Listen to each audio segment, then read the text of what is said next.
Thinking about learning data science for 2026? The playbook has been completely rewritten. Yes, Python and SQL are still your ticket to the game, but keep an eye on Julia for its sheer speed with massive datasets. The real shift, though, is philosophical. Ethical AI isn't an elective anymore. It's the core.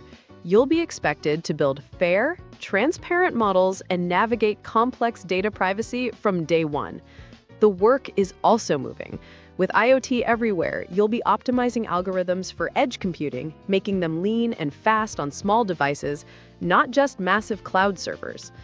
And on the horizon, quantum computing is stepping out of the lab, beginning to solve optimization problems once thought impossible. So, the data scientist of 2026 isn't just an analyst, they're an architect of responsible, powerful, and radically new systems.